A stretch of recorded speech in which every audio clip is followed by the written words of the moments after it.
अब ध्यान देना 2018 का मतलब 18-19 के जो फाइनेंशियल स्टेटमेंट्स बनाए जाएंगे उन फाइनेंशियल स्टेटमेंट्स पर जो ऑडिट रिपोर्ट आएगी वो ऑडिट रिपोर्ट, ध्यान देना, वो ऑडिट रिपोर्ट में कैम मैटर्स का जिक्र होगा। अब किसके लिए होगा, कैसे होगा, ये बात हम लोग बाद में पढ़ाई करेंगे, ठीक है। चलो बच्चे, अब बताओ आप प्लीज सारे बच्चे सोच के बताओ, मैं बस नाम नहीं लूंगी सास का, उसमें बहुत टाइम वेस्ट होता है, आप मेरे को सोच करके बताइए बच्चे, क्या कैम का रिपोर्टिंग हिंदुस्तान में 2019 अप्रैल से पहले नजर आएगा? पहले 1/4/2018 का क्या मतलब है, 18-19 का फाइनेंशियल स्टेटमेंट्स बनेगा, उस पर जो ऑडिट रिपोर्ट जाएगी उस ऑडिट रिपोर्ट के अंदर ये कैम का रेफरेंस आएगा, जो हमारा हमने जो पढ़ा था TAOO GKRO है ना, DPS वाला, तो ये फॉर्मेट आपका इस तारीख से लगेगा, तो इससे पहले तो नहीं आएगा जिक्र। इसका मतलब इस तारीख से पहले हमारे पास इंडिया में एग्जाम्पल्स नहीं होंगे, और हमारे इंस्टीट्यूट ने भी, यदि आप इंस्टीट्यूट का मटेरियल देखिएगा तो हमारे इंस्टीट्यूट ने भी और इवन स्टैंडर्ड्स में भी उन लोगों ने कोई भी एग्जाम्पल्स कैम मैटर्स के दिए ही नहीं है।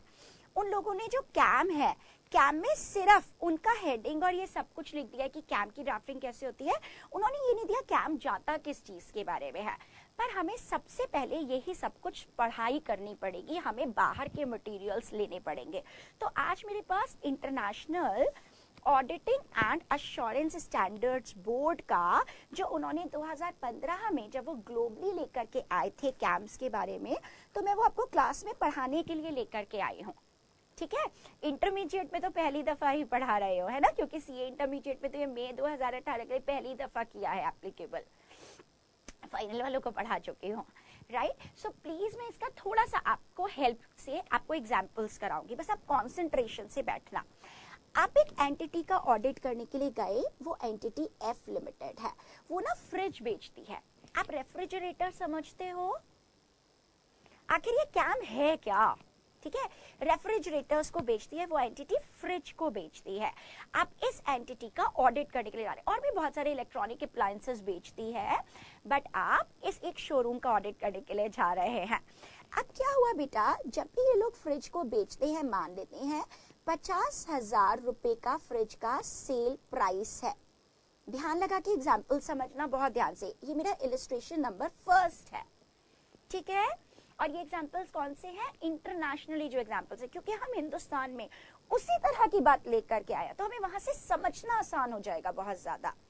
क्या आप जानते हो कि कभी कभी ऐसी जो फ्रिज बेचने वाली कंपनीज होती हैं, ये एक सर्विस कॉन्ट्रैक्ट करती हैं, लॉन्ग टर्म सर्विस कॉन्ट्रैक्ट, कि आप आज हमसे फ्रिज खरीद करके ले जा रहे हैं, आप एक काम कीजिए, आप हमको 10,000 रुपए और दीजिए, ये 10,000 रुपए आप हमें देंगे तो हम 5 साल तक इस फ्रिज का फ्री मेंटेनेंस, कुछ भी जरूरत पड़ेगी 5 साल तक, एक्सटेंडेड सर्विस की बात कर लीजिए, सर्विस कॉन्ट्रैक्ट की बात कर लीजिए, वो 10,000 रुपए का ऑफर देते हैं कि देखिए आप 10,000 रुपए और रखवाइए, 5 साल तक आप निश्चिंत हो जाइए, आपके फ्रिज में कोई भी उसका पार्ट चेंज होना है, कोई खराबी आ गई है, किसी भी तरह की चीज है, तो वो भी कवर हो जाएगा। यानी उन्होंने 10,000 रुपए एक लॉन्ग टर्म सर्विस कॉन्ट्रैक्ट के लिए और ऑप्शन डाला।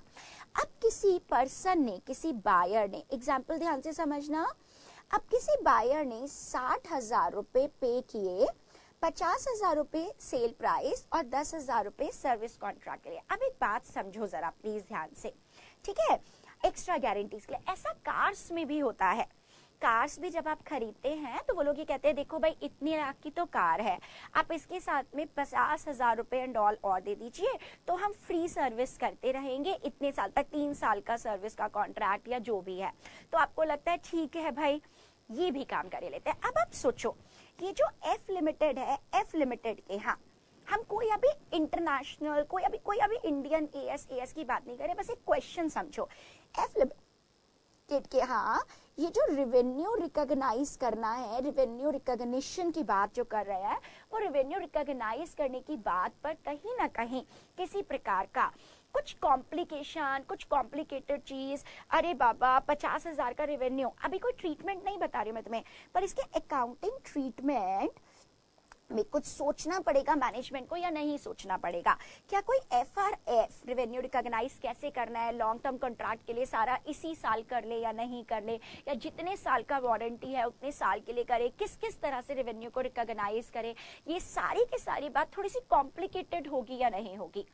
ये एक इम्पॉर्टेंट बात कह लीजिए, खास बात कह लीजिए, ये एक मैं लिख रही हूँ जानबूझ करके, ये कॉम्प्लेक्स ट्रांजैक्शन होगी कि नहीं होगी। हाँ, ये थोड़ी कॉम्प्लेक्स ट्रांजैक्शन होगी। भाई देखो एक बात समझो, 10,000 रुपए ये फ्रिज बनाने वाली कंपनी ले रही है, हो सकता है कोई तो, पर अभी तक सर्विस का कॉन्ट्रैक्ट कंप्लीट तो हुआ नहीं है, इसकी रिस्पेक्ट में सर्विसेज उन्होंने प्रोवाइड तो नहीं कर दी है ना। हो सकता है किसी को सर्विस प्रोवाइड करनी पड़े 3 साल बाद, हो सकता है किसी को सर्विस प्रोवाइड करनी पड़े फर्स्ट ईयर ही, हो सकता है किसी को सर्विस प्रोवाइड करनी ही ना पड़े और 5 साल यूं ही गुजर जाए, राइट। तो कहीं ना कहीं this is a complex transaction. अगर ये कॉम्प्लेक्स ट्रांजैक्शन, मैं जो सवाल पूछ रही हूँ आप मुझे बताओ, अगर ये कॉम्प्लेक्स ट्रांजैक्शन है, आपको इससे 315 जो रिमेंबर रिस्क असेसमेंट प्रोसीजर, आपको इसके अंदर खतरा ज्यादा लगा होगा या नहीं लगा होगा, आपको इस पे risk of material miss statement ज्यादा नजर आया होगा कि नहीं आया होगा, मुझे तो लगता आया ना होगा। आपको ये बात बहुत खास लगी होगी या नहीं लगी होगी, मुझे लगता है आपको ये बात, this is my first example, है ना। कितना अच्छा बच्चा मुझे पहले से पहले लिख के बता रहा है, मैम 330 में रिस्पॉन्सेज भी ज्यादा डिजाइन किए होंगे, वेरी गुड वेरी गुड। आपने इसके ऊपर एक स्टैंडर्ड प्रोसीजर्स लगाए होंगे, हाँ पक्का लगाए होंगे, दूसरे लोग इंडस्ट्री में क्या कर रहे हैं, सिमिलर इंडस्ट्री में क्या कर रहे हैं, FRF फाइनेंशियल रिपोर्टिंग फ्रेमवर्क क्या कहता है।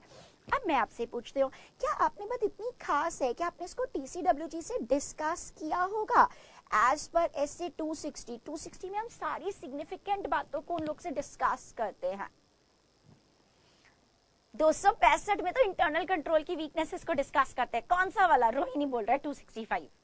260 में communication of matters of governance interest with TCWG आपने डिस्कस किया होगा, हाँ डिस्कस, अरे सॉरी की बात नहीं है, कहाँ तुम्हें सारे तुम्हें एकदम कम्युनिकेट करते तुमने फटाफट टाइप कर दिया, ठीक है, वहां तो इंटरनल कंट्रोल की वीकनेसेस थी। चलो अब याद आया, अब बताओ आपने इसको TCWG से डिस्कस किया होगा, मुझे तो लगता है आपने इसको TCWG से डिस्कस किया होगा, बड़ा खास मैटर है। अब दोनों बातें हो सकते हैं, और आपने इसके लिए NTE भी ज्यादा करा होगा, है ना, आपने इसको बहुत अच्छे से एड्रेस किया होगा। कैसे आपने इसको एड्रेस किया होगा, बहुत सारे स्टैंडर्ड प्रोसीजर्स किए होंगे, राइट। अब हो सकता है मैनेजमेंट ने इसका ट्रीटमेंट ठीक किया हो सकता है मैनेजमेंट ने इसका ट्रीटमेंट गलत किया हो, पर आप बताओ, आपको ऑडिट करते वक्त ये खास बात, इंपॉर्टेंट बात, बहुत इंपॉर्टेंट, जिसके लिए रिस्क ज्यादा था, आपने काम ज्यादा किया, आपने TCWG से डिस्कस किया, उनके अकाउंटिंग ट्रीटमेंट्स को डिस्कस किया, फिर आपने अपनी ओपिनियन बनाई। भाई ओपिनियन कैसी बननी है, या तो अनक्वालिफाइड बननी है या तो क्वालिफाइड बननी है, अगर ट्रीटमेंट ठीक नहीं है तो क्वालिफाइड बननी है। अब मेरे को एक बात सोच करके आप बच्चे लोग बताइए, ठीक है, ये की मैटर ऑडिट करने के, मैं लिखते जा रही हूँ हिंदी में, किताब में सब लिखा है जो मैं पढ़ाऊंगी, ऑडिट करने के दौरान मिला होगा, यानी during audit when you were, जब आप अपनी अप्रोच बना रहे थे, developing your audit approach, then you found risk of material misstatement as high in this particular assertion, for this item आपको रिस्पॉन्सेज ज्यादा देने, आपने TCWG से इस बात को डिस्कस किया, बाद में आपने अपनी ओपिनियन बनाई, परंतु ऑडिट करते वक्त ये बात आपको बहुत खास लगी थी, ऑडिट के ड्यूरिंग आपको ये बात बहुत खास लगी थी, ठीक है। ये एग्जाम्पल मेरा इधर आ गया का मतलब ये एग्जाम्पल मैंने बना करके, ठीक है, कि क्या खास है, कैसे है, दिस है, दैट है, ये मैंने क्या कर लिया, ये मैंने इधर रख लिया, ठीक है। चलो जी अब आगे चलते हैं, ये एग्जाम्पल मेरे काम आएगा, फ्रिज वाला याद रखना फर्स्ट एग्जाम्पल था। चलो जी सेकंड वाले एग्जाम्पल की बात करते हैं। आप गए ऑडिट करने के लिए PNB का ऑडिट, देखो अभी ना बीच में मत बोलना PNB, मिस्टर नीरव मोदी जी, ये जी वो जी, बीच में मत बोलने का, okay, but I am trying to explain this point to you, ठीक है। हम थोड़ी पुरानी बात करते हैं, मान लेते हैं, अभी तो हम ऐसी कोई बात भी नहीं कर रहे हैं, आपको पता चला, अभी प्लीज ये केस मत ले आना, ये ज्वेलरी और इतने का घोटाला और इतने 1000 करोड़ का और इतने 200 करोड़ का या ये और वो, नो, लीव इट। मैंने केवल ऐसा क्यों बोला, क्योंकि आप इन बातों से रिलेट कर पाओगे शायद। ठीक है, चलो जी, आप एक पीएनबी के ब्रांच का ऑडिट करने के लिए गए, यानी आप किसका ऑडिट करने जा रहे हो बेटा, बैंक का ऑडिट करने के लिए जा रहे हो। अब बैंक के ऑडिट में आपको कुछ बात लगी एनपीएस के बारे में। अभी मैं किसी पर्टिकुलर पार्टी की बात नहीं कर रहे हूँ, पर्टिकुलर पार्टी के लोन की बात नहीं कर रहे हो। आपको लगा कि इस बैंक में एनपीएस बहुत ज्यादा हैं और इन लोगों का जो प्रोविजन इन लोगों ने बना रखा है वो मेरे को ठीक नहीं लग रहा है, मुझे एनपीए के रिस्पेक्ट में प्रोविजन कम लग रहा है। आप बताओ, आपको risk of material miss statement इस आइटम में ज्यादा लगा, हो सकता है आप मीडिया में भी कुछ बात सुन रहे हो उससे भी आपको लगा, आपको डाउट हुआ, आपने इस केस में यहाँ पर वर्क बहुत ज्यादा किया। एनपीए के लिए किसका लोन एनपीए है, लोन की फाइल्स मंगाई आप लोगों ने, फाइल्स मंगा करके थर्ड पार्टी कंफर्मेशंस लिए जो बोरोवर्स हैं उनसे, बहुत सारे एनपीएस, एक अकेले पार्टी की बात नहीं कर रहे हैं अभी हम लोग, राइट। एंड देन उसके बाद में आपने टीसीडब्ल्यूजी से इन बातों को डिस्कस किया कि भाई इतनी एनपीएस है, क्या कर रहे हो, आरबीआई की प्रूडेंशियल नॉर्म्स हैं, एनपीए के प्रोविजंस हैं, वो तुमने फॉलो किया नहीं। अब चाहे तुमने कुछ भी उसका डिसीजन निकाला कि उन्होंने ठीक से दिखाया नहीं दिखाया, तो मुझे एक बात बताओ, ऑडिट के दौरान तुमको ये मैटर लगा था या नहीं लगा था, बहुत खास मैटर, बहुत इंपॉर्टेंट मैटर लगा था या नहीं लगा था? हाँ लगा था। आपने इस पे काम ज्यादा भी किया था, है ना? क्यों लगा था? क्योंकि इस बैंक की ब्रांच के अंदर एनपीएस नॉन परफॉर्मिंग एसेट बहुत ज्यादा हो रहे थे, आपको प्रोविजंस के ऊपर डाउट हो रहा था। लास्ट ईयर के ऑडिटर ने भी अपनी ओपिनियन क्वालिफाई की थी, क्योंकि आपने इसके बारे में बहुत सारा डिस्कशन भी किया टीसीडब्ल्यूजी से, है ना? और आपको ये बहुत खास बात लगी, ठीक है? तो ये बात आपको क्यों खास लगी, आपने इस बात के बारे में क्या काम किया, वगैरह वगैरह, ठीक है? चलो जी, इसको बंद कर देते हैं। अब हम आते हैं अपने थर्ड वाले एग्जाम्पल के ऊपर, ध्यान देना प्लीज। लास्ट एग्जाम्पल, इससे ज्यादा नहीं कराऊंगी, चलो ठीक है। हमारे क्लाइंट ने गुडविल, अच्छा अब मेरे को बताना मत प्लीज, टेक्निकल डिटेल्स में मत जाना, इम्प्योरमेंट ऑफ गुडविल होता है, ये होता है जी, इंटेंजिबल एसेट्स की बात आती है, इम्प्योरमेंट प्रोविजंस की बात आती है, नो, जस्ट ऐसे ही बताओ। गुडविल रिकॉग्नाइज करना, नहीं रिकॉग्नाइज करना, कौन से मेथड से वैल्यूएशन किया हुआ है, राइट? अगर सुपर प्रॉफिट मेथड है, क्या मेथड है, कैसे वैल्यूएशन किया है, क्या कोई बिजनेस खरीदा था उसकी गुडविल थी, गुडविल के ऊपर अगर अकाउंटिंग स्टैंडर्ड 26 लगता है इंटेंजिबल एसेट्स वाला, तो ये हम जिस क्लाइंट के यहाँ पर ऑडिट करने के लिए गए उस क्लाइंट के यहाँ पर गुडविल आ रही थी, मुझे गुडविल के वैल्यूएशन के ऊपर बड़ा तगड़ा डाउट हो रहा था। अब ध्यान से समझना, ठीक है? मेरे को यहाँ पर risk of material miss statement बहुत ज्यादा लगा होगा, मैंने रिस्पॉन्सेस ज्यादा किए होंगे, मैंने जो है वैल्यूएशन अच्छे से चेक किया होगा, शायद मैंने किसी एक्सपर्ट से बात भी की होगी, उस एक्सपर्ट से पूछा भी होगा, मैंने टीसीडब्ल्यूजी से पूछा होगा तुमने गुडविल कैसे रिकॉग्नाइज करी, तुम मुझे बताओ। यानी ऑडिट करने के दौरान मेरा बहुत सारा टाइम यहाँ पर व्यतीत हुआ होगा, ये बहुत खास बात रही होगी, बहुत की बात, बहुत इंपॉर्टेंट बात, जैसे कॉस्टिंग में पढ़ते हैं ना की फैक्टर, है ना? ये हमारे ऑडिट के दौरान बहुत की मैटर रहा होगा, बहुत इंपॉर्टेंट मैटर रहा होगा, ठीक है? अगर तुम्हें ये बात समझ में आ गई, अब तुम्हें कोई दिक्कत नहीं होगी, 1% भी दिक्कत नहीं होगी, ठीक है? तो इसका मतलब क्या हुआ, अब 2019 की रिपोर्ट में ये हिंदुस्तान में आएगा, उससे पहले तो आने वाला नहीं है, तुम लोग को समझ में आ गया होगा, राइट? अब बच्चे समझो, ये जो 701 है, इसने क्या कहा कि यदि आपके ऑडिट के दौरान कुछ बातें बड़ी खास रही हैं, की ऑडिट मैटर्स रही हैं, तो आप अपनी रिपोर्ट के अंदर इसका जिक्र कर दीजिए एक अलग पैराग्राफ में। आपको 700 का निमोनिक्स ध्यान है ना, है ना? इसके विद इन वाले वो श्री वाला निमोनिक और रफी साहब वाला निमोनिक, एईडी वाला, वो सब याद होने चाहिए, पर आज हम इसकी बात नहीं कर रहे हैं। अच्छा हाँ, लिखा आ गया, थैंक गॉड, यानी रिपोर्ट की ड्राफ्टिंग कर लोगे, ओके? अच्छा सुनो बच्चे, आज हम सिर्फ उसमें से के पढ़ने वाले हैं अभी। अच्छा ठीक है, मेरी बताए निमोनिक मुझे मत सुनाओ लिख लिख करके।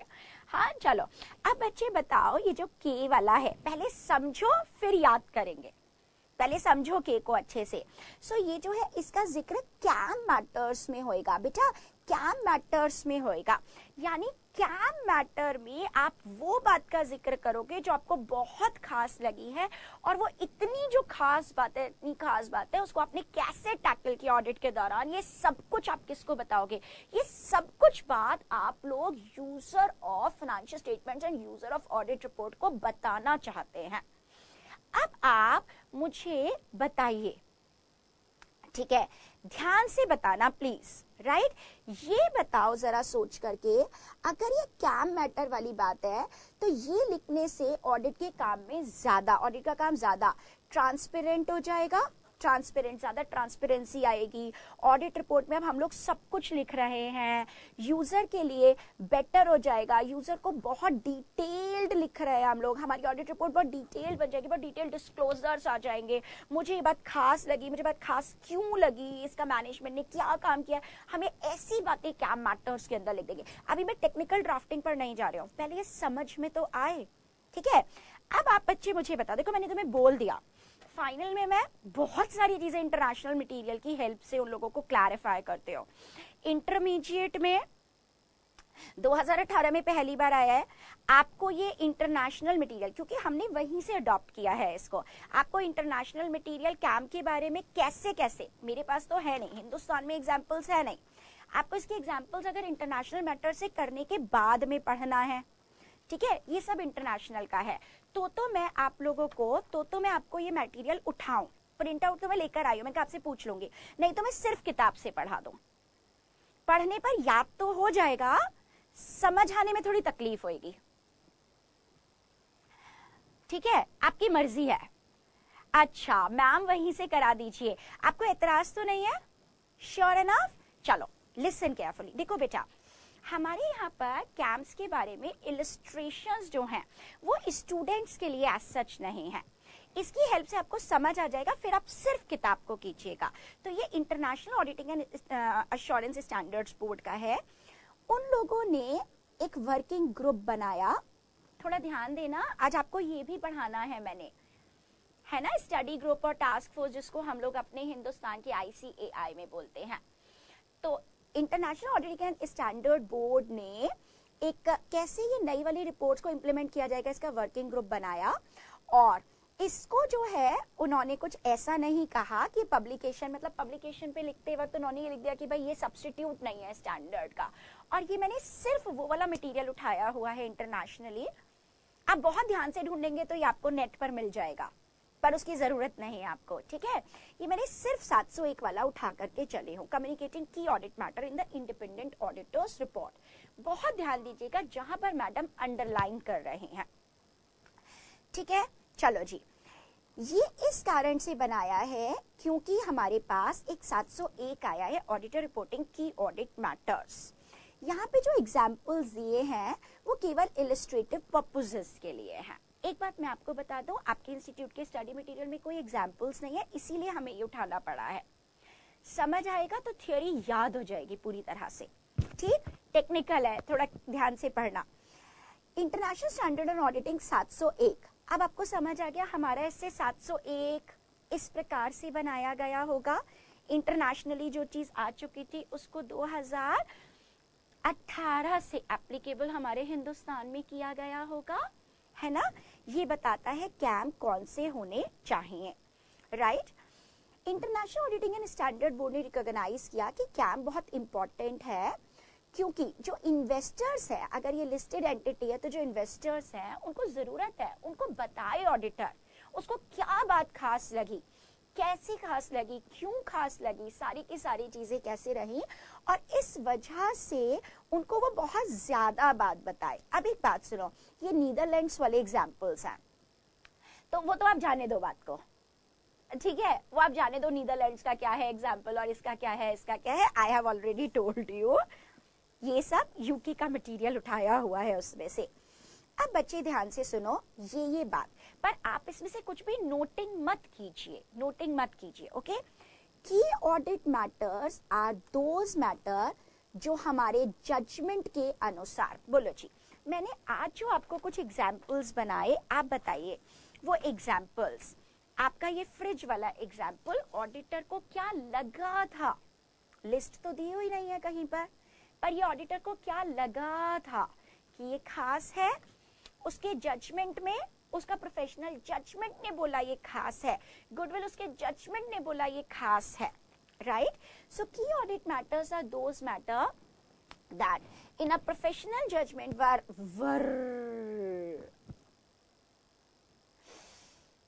आप ऑडिट रिपोर्ट तो काम खत्म करने के बाद में बनाइएगा बेटा, प्लीज बच्चे बताओ, आप लोग जो ऑडिट रिपोर्ट बनाइएगा वो ऑडिट रिपोर्ट काम खत्म करने के बाद में बनाइएगा ना। जो हमें लगे थे, तो हम रिपोर्ट में क्या लिख रहे हैं, जो हमें काम करते वक्त, अपने ऑडिट के काम करते वक्त बहुत खास लगे थे, समझ आया। वर ऑफ मोस्ट सिग्निफिकेंस, ये नहीं हर बात लिख दी मैंने उठा करके, यूजर पागल हो जाएगा रिपोर्ट पढ़ते पढ़ते, जो मुझे बहुत ज्यादा खास लगे थे, ये तो अच्छे से याद हो जाएगा आज की क्लास खत्म होने तक, ठीक है, एंड रिवीजन के टाइम तक। In our audit of financial statements of current period, these matters were addressed in the context of audit of financial statement as a whole and informing our opinion, and we do not provide a separate opinion on these matter, ठीक है। ये ऐसा नहीं है कि के लिखने का मतलब के सेक्शन कोई सेपरेट ओपिनियन हो गई, जैसी ओपिनियन देनी थी, जो चीज देनी थी वो है, पर एक काम करते हैं, आगे वाली बात थोड़ी टेक्निकल जाएगी, मैं इस पर फ्लो चार्ट्स बनाऊंगी, ओपिनियन से जब मैं रिलेट करूंगी तो मैं इस पर फ्लो चार्ट्स बनाऊंगी। आप मुझे सिर्फ इतना बताइए कि आपको ये लाइन समझ में आती है कि audit matters are those matters which are in a professional judgement of most significance, sure enough, जो बहुत ही खास थे, राइट। चलो अब ये सारा इंटरनेशनल वाला मटेरियल उठा करके चल रहे हैं हम, ठीक, ध्यान से सुनो। अब बेटा जहां मैं ध्यान दिलवाना चाह रही हूँ सिर्फ उस लाइन को ध्यान दीजिएगा। From the matters communicated with TCWG, जाहिर सी बात है हमने ये बातें TCWG से डिस्कस की होंगी। 3 एग्जाम्पल आपके दिमाग में बैठ जाने चाहिए। एक वो F लिमिटेड वाला फ्रिज बेचने वाला जिसके अंदर लॉन्ग टर्म सर्विस कॉन्ट्रैक्ट था, एक बैंक ऑडिट पे गए तो NPA के प्रोविजंस वाला, और एक किसी भी एंटिटी में गए थे वहां पे गुडविल वाला। चलो, we determine those matter that were of most significance, यानी ये मैटर कहाँ से आए हैं, तो ये मैटर्स जो हमने TCWG को बातें बताई थी वहां से हमने छांटे हैं, सारा नहीं लिख रहे हैं, उसमें से जो बात बहुत खास थी वो बात लिख करके चल रहे हैं। जो मोस्ट सिग्निफिकेंस थी इस साल वही हमको की मैटर लगा था। अब आप बताओ, सिर्फ इतनी सी बात बताओ, सिर्फ इतना समझ आया, यानी इसके आगे नहीं पढ़ना, प्लीज इसके आगे नहीं पढ़ना है, ठीक है। अब बताइए international auditing and assurance standard board क्या कहता है, ये जो 701 है ना, ये जजमेंट बेस्ड है। Madam, why? This is very important, this is such a beautifully written article, I can't tell you, ये हमारे दिमाग में बैठा देगा कोई चीज अगर हमारे सिलेबस में पहली बार भी आई है। This is a judgement based decision making framework.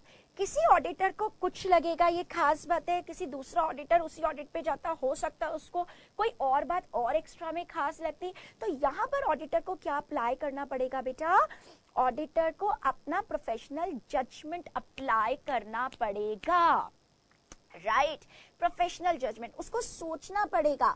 भैया ऑडिट रिपोर्ट ये भी नहीं कि हर बात लिख दो उसके अंदर, वही बात लिखनी है जो यूजर्स के लिए मीनिंगफुल हो। So now my audit report is going to be more transparent, now I am providing all the relevant information to the user, now I am providing extra disclosures in the audit report as to how I consider these risky item and what is the approach that I have adopted during my audit, ठीक है, मैंने इनको कैसे tackle किया, मैं सब कुछ अब यूजर्स को बता करके चल रहा हूं। अब बोलो जी, इतनी बात समझ में आई, राइट। तो ये जो ऐसे है ये जजमेंट बेस्ड डिसीजन मेकिंग है, ये ऑडिटर को गाइडलाइन देता है कि ये बात खास हो सकती है, बात खास हो सकती है, पर ये लिस्ट नहीं बताता है। तो जो एग्जाम्पल्स इसमें है, आपने पहला पेज पढ़ा था, वो एग्जाम्पल इन्होंने कहाँ से उठाए हैं, नीदरलैंड्स में जो ऑडिट रिपोर्ट आ चुकी है उनमें से उठाए हुए हैं एज सच, श्योर। तो बच्चे एक बात बताओ, इसमें हिंदुस्तान के एएस का जिक्र तो नहीं होगा, हिंदुस्तान में तो 2019 में जाकर के रिपोर्ट आएगी ना, है ना, तो इसमें से सिर्फ काम की बात उठाना। तो ऑडिटर को क्या क्या बात कैम में लिखनी पड़ती है, उसको क्यों ये बात खास लगी, एनपीए खास लगा तो क्यों खास लगा, क्यों खास लगा, और उसने इसके लिए क्या किया, हाउ ही अप्रोच्ड, ठीक है, how he tackled this risk, what are the responses that he has given. Now the best example वाला पेज अब रिवील हो रहा है. Okay, 1 2 3 and start. ध्यान से समझिए. The following are illustrative examples. The following are illustrative examples. बहुत बहुत बहुत ध्यान से समझ करके चलिएगा. Okay? Listen. Under IFRS ये जो ग्रुप है, सिर्फ मेन बात पे ध्यान देना प्लीज, आई रिक्वेस्ट यू. इसको अभी हम अपने इंडिया के हिसाब से, ठीक है, मैं इस हिस्से को 2 हिस्सों में बांट रहे हूँ. एक अभी जो हिस्सा कर रहे हैं ये कर रहे हैं अंडरस्टैंडिंग क्लियर करने वाले, इसमें मैं कोई फ्लो चार्ट्स नहीं बना रही हूँ. दूसरे पार्ट के अंदर मैं आपको फ्लो चार्ट्स बना करके याद करवाऊंगी, ठीक है. तो अभी सिर्फ अंडरस्टैंडिंग वाला पार्ट क्लियर कर रहे हैं. The group is required to annually test the amount of goodwill, और गुडविल का कितना हिस्सा है जो इम्पेयर करना है. और ये बड़ा खास बात है फाइनेंशियल स्टेटमेंट के लिए. अब मैनेजमेंट कितना गुडविल को एम्पेयर, लॉस कितना हो गया गुडविल में से, कितनी वैल्यू कम करनी है, क्या वैल्यूएशन करना है, ये बड़ा कॉम्प्लेक्स सा मटेरियल है, बड़ा हाईली जजमेंटल है कि भाई इस एंटिटी ने गुडविल का वैल्यूएशन किया, गुडविल को कुछ कम तो नहीं करना है, कम करना है तो क्यों करना है, क्या मार्केट में गुडविल खत्म हो रही है, कम हो रही है. So this is very much like subjective concept, this is based upon assumption. आप इतनी बात तो समझ पा रहे हो ना, ठीक है. एंड ये फ्यूचर पे बेस करता है. भाई गुडविल डाउन हो रही है तो क्यों हो रही है, जाकर के तो अगले साल पता चलेगा. सो गुडविल, अच्छा आप मुझे अब प्लीज इंपॉर्टेंट बात बताओ, हमें क्यों लगा कैम, हमने अगर गुडविल को कैम बोला, तो हमने गुडविल को कैम क्यों बोला, क्योंकि गुडविल है, गुडविल को एम्पायर करना है, एम्पावरमेंट्स के लिए जो है अकाउंटिंग करनी है मैनेजमेंट को, एंड गुडविल कितनी इम्प्योर हुई कितनी नहीं हुई, ये बहुत ही ज्यादा क्या है, दिस इज हाईली जजमेंटल, ये बेस्ड अपॉन assumption है, ये बहुत कॉम्प्लेक्स है, ये सब्जेक्टिव कॉन्सेप्ट है. आराम से वाई समझ आया. अब आप ये बात लिख दीजिएगा. देखो बच्चा एक बात सुनो प्लीज, इसके अंदर अभी आप हिंदुस्तान की बात मत करो प्लीज. कौन सा गुडविल आता है, कौन सा नहीं आता है, सेल्फ जनरेटेड होता है या परचेज्ड होता है, और अगर परचेज्ड वाला है तो फिर उसके अंदर भी इम्पेयरमेंट की बात करेंगे. Please I request you. मैंने आपको क्या बोला, आप सिर्फ मेन बातों पर ध्यान लगाओ. Please don't ever talk about accounting standard 26 अभी. मैंने आपको क्या बोला, मैं आपको हिंदुस्तान के केस में ये सब समझा दूंगी, पर प्रॉपर एग्जाम्पल मुझे इंटरनेशनल से उठाने पड़ेंगे, ठीक है. तो उनकी बात समझो, राइट. चलो सिर्फ कीवर्ड पे ध्यान लगाओ. गुडविल को कितना इम्पेयर करना है, ये बहुत जजमेंटल है. Okay cool. चलो आगे चलो. क्या इनको कोई रेवेन्यू रिकॉग्निशन, मेन बात रेवेन्यू रिकॉग्निशन, इसने कहा amount of revenue and profit recognized in the year on the sale of fridge मान लो इसको, ठीक है, and after market services dependent upon appropriate assessment, क्या ये long term after market contract for service is linked to or separate from the contract for sale of fridge. भाई क्या ये एक बात बताओ, ये मैडम का कौन सा वाला इलस्ट्रेशन है जो मैडम समझा रही थी. 50,000 रुपए का फ्रिज बेचा, 50,000 रुपए का फ्रिज बेचा और उसके साथ में 10,000. Very good illustration number 1, excellent, ठीक है. अच्छा एक बात मैं आपसे पूछ लेती हूँ, कुछ बच्चे लोगों को लगेगा मैम इलस्ट्रेशन करा रही है, आधा घंटा हो गया इलस्ट्रेशंस के अंदर, बाद में पढ़ेंगे हम. हाँ, कुछ को लगेगा पहले ही पढ़ लेते, पर मैं गारंटी से बता रही हूँ इलस्ट्रेशन के बाद बहुत अच्छा समझ आएगा. कराऊं आगे कि नहीं, क्योंकि कोई बच्चा कह रहा है मैम रहने दो. I need to make my approach. मैं कराऊं, मेरी अंडरस्टैंडिंग कहती है अगर मैं खुद को आपके लेवल पर आकर के बताऊं ना, तो मुझे लगता है थ्योरी से पढ़ के समझ ही नहीं आने वाला, रट्टा लगाते रह जाओगे, ठीक है. चलो जी, इसलिए पहले एग्जाम्पल का बेस फिर किताब से करेंगे इसको. चलो जी, ये सेपरेट है या नहीं है, इसलिए बहुत कॉम्प्लेक्स हो गया है कि क्या अकाउंटिंग का बेसिस होना चाहिए. हमें भी इसी कारण से बहुत सिग्निफिकेंट लगा. चलो जी, अब देखो तुम्हारी किताब में लिखा होगा वाई, WHI वाई. अब तुम ढूंढते फिरो हिंदुस्तान में ये वाई का मतलब क्या होता है. तुम्हें इंटरनेशनली वाई, क्यों हमने इसको कैम बोला, मैटर मिल गया. हमने इसलिए बोला ये सब अब हम कहाँ लिख देंगे, ये सब अब हम लोग अपने ऑडिट रिपोर्ट के विद इन लिख देंगे। विद इन कीवर्ड पे ध्यान लगाओ, हाउ। कितनी ज्यादा मेरी ऑडिट रिपोर्ट को इन लोगों ने ट्रांसपेरेंट बना दिया है। Need to provide more disclosures in the audit report. मेरे को क्यों गुडविल खास लगा, मैंने गुडविल के बारे में क्या एविडेंस, कैसे मैंने उस मैटर को डील किया। Our audit procedure include using a valuation expert. सब बता रहे हो देखो यूजर को, सारी बातें यूजर ऑफ ऑडिट रिपोर्ट को बता रहे हो। पता है गुडविल के लिए मैंने क्या किया, एक तो मैंने वैल्यूएशन एक्सपर्ट का सहारा लिया, मैंने एक्सपर्ट से पूछा, अगर मैंने एक्सपर्ट से पूछा होगा SH 620 जैसा, हाय तुमसे पूछना चाहिए था नंबर, फिर तुम बताते तो तुम्हें तसल्ली होती, ठीक है, कि भाई जो इन लोगों ने एजम्पशन और मेथड्स लगाए हैं वो ठीक लगाए हैं या नहीं लगाए हैं, फ्यूचर को ध्यान में रखते हुए वगैरह वगैरह। और हमने इन सब चीजों के बारे में देखा, हमने फोकस किया कि क्या इन्होंने डिस्क्लोजर पूरे किए हैं या नहीं किए हैं वगैरह वगैरह वगैरह। मतलब हमने कैसे इस बात को डील किया, हमने कैसे डील किया। अगर रेवेन्यू रिकॉग्निशन मुझे खास लगा तो मैंने रेवेन्यू रिकॉग्निशन को कैसे डील किया, 50,000 और 10,000 के लिए मैंने क्या प्रोसीजर लगाए, क्योंकि ये खतरा बहुत ज्यादा था, तो ये सिग्निफिकेंट रिस्क था। मैं 2 बार वेरी गुड बोलूंगी उस सेंटर को जो मुझे सबसे पहले बताएगा कौन से SA में आता था कि क्योंकि ये risk of material miss statement revenue में ज्यादा है तो उसको सिग्निफिकेंट रिस्क मान करके चलेंगे। सिग्निफिकेंट रिस्क का मतलब वो वाला आइटम जहां पे risk of material miss statement wrong ज्यादा लगते हैं। और हमें देखो पहला आंसर तो रेवाड़ी का आया है, ठीक है, बाद वाले सबने ठीक बोला है, मैंने मान ली बात, पर मैंने कहा था फर्स्ट वाले सेंटर का नाम लेंगे। ओके वेरी गुड, सबके आंसर ठीक। सिग्निफिकेंट रिस्क लगा है हमें, तो अगर सिग्निफिकेंट रिस्क लगा है तो मैंने लगा तो है 315 में, अब मैंने 330 में इसके प्रोसीजर्स, इसके लिए रिस्पॉन्सेस डिजाइन किए होंगे, right. 330 designing responses to risk लगा था 315 में, तो मैंने सिग्निफिकेंट रिस्क के लिए टेस्ट ऑफ कंट्रोल्स भी ज्यादा किए होंगे।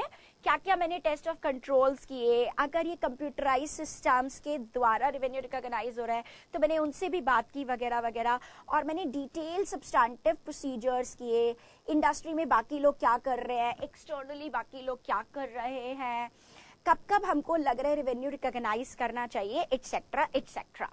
चलो अब तक अपने दिमाग में बैठा लो, हमें क्यों लगी ये बात, क्या हमने कैसे, व्हाई एंड हाउ, तुम्हारी किताब में अभी रिलेट होने वाला है। ओके ये सब कुछ हमने लिख दिया, हमें जो जो बात कैम लगी, व्हाई क्यों लगी और कैसे हमने उसको रिस्पॉन्ड किया, हमने सब कुछ लिखा। सारे एग्जांपल्स नहीं, दिमाग खराब हो जाएगा अदरवाइज, ठीक है। चलो अब बस इतना मैटर पढ़ के इस पर वापस आने वाले हो, अभी तो कोई फ्लो चार्ट्स वगैरह मैंने कुछ भी नहीं बनाया है।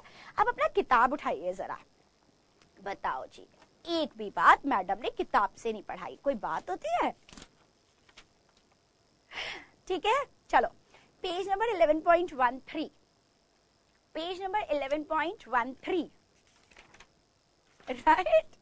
चलिए एग्जाम के टाइम पे बेटा जी समझ आएगा मैडम ने ये क्यों ऐसे कराया, इलिस्ट्रेशंस के हिसाब से इंटरनेशनल वाला मैटर उठा के, तब याद करोगे क्लास के examples. Key audit matters are those matters जो ऑडिटर के जजमेंट के अनुसार, बोलो क्या बोला था उसने, ये तुम्हारा सिलेबस है। आप ये international auditing and standards board ने क्या बोला था, ये जजमेंट बेस्ड है, वर ऑफ, पर सारी बात लिख देंगे, no, were of most significance in the audit, जो हमें, अच्छा वर क्यों बोला होगा बेटा, पास्ट टेंस क्यों बोला होगा, ऑडिट रिपोर्ट बनेगी काम करने के बाद, तो ऑडिट रिपोर्ट बनाते वक्त आप सोचोगे मुझे ऑडिट के दौरान कौन सी बातें बहुत सिग्निफिकेंट लगी थी, were of most significance, right, excellent. It covers the following, auditor's judgement as to what to communicate, मैं क्या क्या कम्युनिकेट करूं, and the form and content, and मैं इस बात को कैसे दिखाऊं, मैं इसका फॉर्मेट क्या होना चाहिए। बेटा मेरे कहने से पहले पहले वो कीवर्ड्स करो जो आपने अभी एग्जाम्पल की हेल्प से समझे हैं, जो आपने एग्जाम्पल के हेल्प से समझे हैं। ओके, इसका मतलब क्या कहता है, ऑब्जेक्टिव ऑफ ऑडिटर। पहले प्लीज मेरे साथ साथ में करिए, जितना काम कर चुके इसको मैंने बोला हम पार्ट्स में करेंगे, ठीक है। ऑब्जेक्टिव ऑफ ऑडिटर है to determine the key audit matter.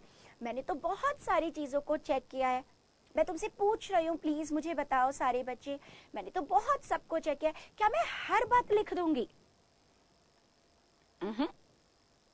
हम उसमें से छांटेंगे, डिटरमाइन करेंगे कौन सी बातें मोस्ट सिग्निफिकेंट थी मेरे ऑडिट के दौरान, एंड देन जैसी ओपिनियन उस पर बनानी है उस पर एक अलग से सेक्शन बनेगा, कैम सेक्शन, उसको हम कम्युनिकेट करेंगे उन बातों को अपनी ऑडिट रिपोर्ट में। So I have two objectives. First of all, I have to determine what are the matters which are of most significance, and in the second step, I will determine कि मैं अब उसको report में communicate कहाँ करूँ, तो कहाँ communicate करूँगी? के सेक्शन में। What is के सेक्शन? कैम, की ऑडिट मैटर्स वाला सेक्शन। जो पढ़ा है पहले पहले वो वाली बात। ओके जी, श्योर एनफ? चलो जी, अब ध्यान से समझिए प्लीज। ओके, जो पढ़ा है सिर्फ उसको अंडरलाइन करो। जब ऑडिटर डिटरमाइन, इंपॉर्टेंट टॉपिक बाद में मार्किंग कराऊंगी, जब वो डिटरमाइन करेगा तो डिटरमाइन कहाँ से करेगा? जो बातें उसने टीसीडब्ल्यूजी को बताई होंगी। बेटा बताओ टीसीडब्ल्यूजी को हम कौन से एस्से में बतलाते हैं? बहुत सारी बातें एस्से 260 में बताते हैं। Very good. Those matters that require significant auditor attention, जहां हमारा ध्यान ज्यादा लगा था उनमें से छाटेंगे। अभी ध्यान से समझना, हाँ।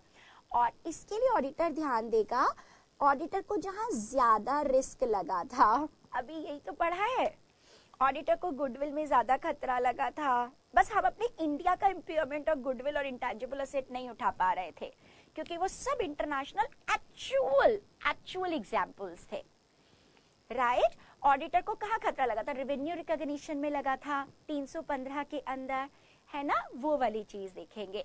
प्लस इसके साथ में अगर कहीं ऑडिटर को जजमेंट लगाना पड़ा, जैसे एस्टीमेट, किसी बेटा को एस्टीमेट का एसए का नंबर पता है?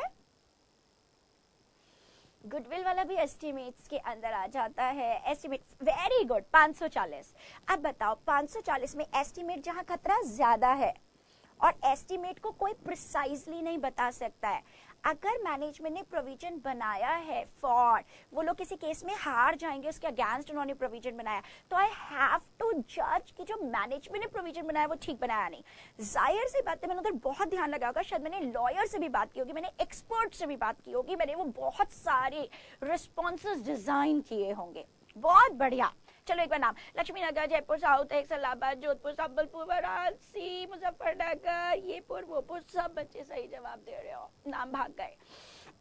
अब बताओ जी, आप लोगों को बात समझ में आती है? ठीक है, तो ऐसी बातें जो मैडम अभी नहीं पढ़ा रही है वो बात नहीं बोलना, ठीक? प्लीज आई रिक्वेस्ट यू, है ना। कितना सारा बड़ा सा स्टैंडर्ड है, धीरे धीरे पढ़ेंगे। तो ऑडिटर डिस्क्राइब करेगा हर बात जो उसे कैम वाली लगेगी, ठीक है, सेपरेट सेक्शन में। और अगर उसको 3 कैम्प्स बनाने होंगे, मान लेते हैं एक ही रिपोर्ट में 3 कैम्प्स बनाने हैं, तो वो हर का एक सब हेड दे देगा। जैसे एक कैम्प तो सेक्शन आ गया, उस कैम्प सेक्शन में एक सब हेड उसने दे दिया गुडविल वाले का, एक दे दिया रेवेन्यू रिकॉग्निशन वाले का, एक सब हेड उसने दे दिया उसको मान लो एस्टीमेट लगा, प्रोविजन वाला, वो वाला, और उसका सेक्शन क्या होगा? कैम्प सेक्शन होगा। अच्छा मैं तुमसे अब पूछूं, सच बताना, तभी मैं आगे पढ़ाऊंगी। तुमको नहीं लग रहा कि वो एग्जाम्पल करके ज्यादा अच्छा समझ आ रहा है? जब मैं पढ़ाने बैठी मैंने बहुत सोचा, मैंने कहा पहले इससे पढ़ाऊं फिर, या पहले एग्जाम्पल्स कराओ। अब फिर भी तुम लोग एग्जाम्पल की सिग्निफिकेंस नहीं समझते, अब तो वैसे समझते हो है ना। तो ये लोग कैम्प सेक्शन में लिखेंगे, इसलिए, नहीं तो मुझे मजे आ रहे हैं। मैं international auditing and standards board और उसकी हेल्प से इतने सारे आर्टिकल्स निकाल के रखे, फिर भी मैंने सिर्फ वही वाला तुम्हें बताया जो मुझे सबसे खास लगा तुम्हारे लिए, है ना? चलो, गुड गुड गुड। अब बच्चे यहाँ पर हम बोलेंगे कि की ऑडिट मैटर, ध्यान देना, की ऑडिट मैटर वो वाले मैटर है जो हमको लगे बहुत सिग्निफिकेंट लगे, बहुत सिग्निफिकेंट लगे, और हमने इन मैटर्स को कैसे एड्रेस किया। अब आप मुझे सिर्फ 2-3 चीजें बताओ, मुझे लगता है ये बात क्लियर हो गई होगी अभी तक थोड़ा थोड़ा, ठीक है? राइट, चलिए अब मोस्ट इंपॉर्टेंट, हम क्या क्या लिखेंगे? खूब हाईलाइट कर लो। मैं वापस से उठा रही हूँ, ठीक है? अभी मैं कोई ओपिनियन नहीं रिलेट करा रही हूँ, मैं ओपिनियंस के फ्लो चार्ट्स बनाऊंगी, प्लीज आई रिक्वेस्ट यू, ठीक है? चलो बच्चे, क्यों खास लगा, कैसे हमने इसको ऑडिट करते वक्त क्यों खास लगा? चलो इलिस्ट्रेशंस देखिए, इलिस्ट्रेशंस देखिए। क्यों खास लगा, क्यों खास लगा में हम ये लिखेंगे, क्यों खास लगा, क्योंकि कॉम्प्लेक्स था, बहुत जजमेंटल था, एजम्पशंस की बात थी। ये सब मैं लिख दूंगी कैंप सेक्शन में एक हेडिंग बनाकर। तुम्हें समझ आ रहा है कि हमारे आईसीआई में जो 701 आया है ये कहां से आया है? बस इलिस्ट्रेशंस नहीं अभी एज सच, ठीक है? चलो, और बेटा क्यों खास लगा, क्यों खास लगा ये लिखेंगे, और इसके साथ साथ कैसे क्या लिखेंगे? कैसे, व्हाई एंड हाउ। जो बात इंटरनेशनल वाले ने 2015 में तो ये एक्सप्लेनेटरी सारा का सारा मटेरियल आ गया था, 2014 से चलता चला आ रहा है। हाउ, हाउ का मतलब हमने कैसे इसको डील किया, वैल्यूएशन एक्सपर्ट लगाया, उससे अजम्पशन मेथोडोलॉजी पूछी, हमने जो है ये भी देखा, डिस्क्लोजर्स भी देखे, हमने जो रेवेन्यू रिकॉग्निशन में टेस्टिंग ऑफ इंटरनल कंट्रोल्स भी किया, इंटरनल कंट्रोल में हमने ये सारी चीजें देखी, कंपैरिजन भी किया, इंडस्ट्री रिलेटेड डेटा भी देखा, ये करा वो करा। अब बोलो जी, अब बोलो ये डॉक्यूमेंट कहां से मिलेगा आपको? IAASB को सब्सक्राइब, वहां पे ना, छोड़ो मैं नहीं बता रही कोई बात होती है, चलो चुप करके पढ़ लो। हाउ, अब बोलो हाउ समझ में आया, कैसे हमने एड्रेस किया, what were the procedures that we performed for this, हमने इसके लिए क्या क्या काम किया, कैसे कैसे टेस्टिंग्स किया हमने, test of control, substantial procedures कैसे किए। अब बताओ बेटा लोग को इतनी बात समझ में आनी चाहिए थी आप लोगों को, ओके? अब मुझे इतनी बात पढ़ने के बाद में आप बताओ, मैं इसको एक तरफ उठा के रख रही हूँ अभी तक का आपका सारा काम। अगर मैं आपको बोलूं कि what are the steps in determining the KAM, what are the steps in determining KAM, KAMs को डिटरमाइन करने के स्टेप्स क्या क्या हैं? अच्छा, आपकी किताब से रिलेट हो रहा है ना? जितना पढ़ाया है वो बहुत इंपॉर्टेंट है, और आगे का भी बहुत इंपॉर्टेंट है, टाइम लगता है थोड़ा इस एस्से को पढ़ाने में। और इसके हिसाब से हिंदुस्तान में कब रिपोर्ट देखने को मिलेगी अपन लोग को? 2019 में। हाँ, चलो स्टेप्स इन डिटरमाइनिंग कैम्प। सबसे पहले हमने देखा सारे मैटर्स जो अपन लोग ने TCWG को कम्युनिकेट किए हैं, ये मैंने अभी क्लास से पहले लिखा है, मैंने बोला था ना फेयर नोटिंग्स तुमको कराऊंगी, ठीक है? समझने के लिए, याद कैसे रहेगा, किताब तो पढ़ लोगे, याद कैसे रहेगा? All matters communicated with TCWG। सबसे पहले हमने देखा, 2 मिनट लगा करके पहले सुनो, फिर नोटिंग का टाइम देंगे, ओके? सबसे पहले हमने देखा हमने कौन कौन सी बातें TCWG में बनाई हैं, ठीक है? अच्छा, ये तो अरे अरे अरे अरे अरे एक मिनट, मैं भी ना बुद्धू राम हूं, ये मैंने तुम्हारी वाली इस वाली किताब में पहले ही छपवा दिया था, मैं भूल गई थी ये आपकी किताब में जो समरी वमरी नहीं बनाई है, डिफरेंसेस, समरी, स्टेप्स, ये उनमें ऑलरेडी बना हुआ है, ठीक है? All matters communicated with TCWG। आप लोगों को जो नोट्स भेजे थे, जो किताब भेजी थी स्टारगेट पे, उसमें ये बना हुआ है। चलो अब ध्यान दो, matters that require significant auditors attention, तो तुम्हें लिखना नहीं पड़ेगा, बस इसको ध्यान देके समझो। अब उसमें से ऑडिटर ने छाटा, भाई TCWG में हम छोटी छोटी बातें भी डिस्कस करते हैं, छोटी छोटी का मतलब बहुत सी बातें हैं जो डिस्कस करते हैं। अगर मैंने सारी की सारी लिखनी शुरू कर दी, फिर तो जो बंदा ऑडिट रिपोर्ट पढ़ रहा है वो तो गया काम से। इसमें से छाटे वो मैटर जो सिग्निफिकेंट ऑडिटर्स अटेंशन जिधर गई है, जहां मेरा ज्यादा ध्यान गया है, जो मोस्ट थे। फिर उसमें से मैंने देखा, मैंने तो बहुत सी चीजों पर ध्यान दिया, कौन से मोस्ट सिग्निफिकेंट थे, हद से ज्यादा सिग्निफिकेंट थे, हद से ज्यादा सिग्निफिकेंट थे। अब मैंने देखा मैं इनको डिस्क्राइब करूं ऑडिटर्स रिपोर्ट में जो मोस्ट सिग्निफिकेंट थे। अब मोस्ट सिग्निफिकेंट के कुछ एक्सेप्शंस उनको रहने दिया, ठीक है। अब मैं तुम्हें एक बात बताती हूँ, एक बहुत खास बात बताती हूँ। जब मैं समरी को टाइप करा रही थी, मैंने ऐसे ऐसे करके डब्बा बनाया। आप बताओ, ये बॉक्स बहुत बड़ा है, फिर ये, तो ये ऐसे नहीं बन रहा, ये कम नहीं होते जा रहे मैटर्स।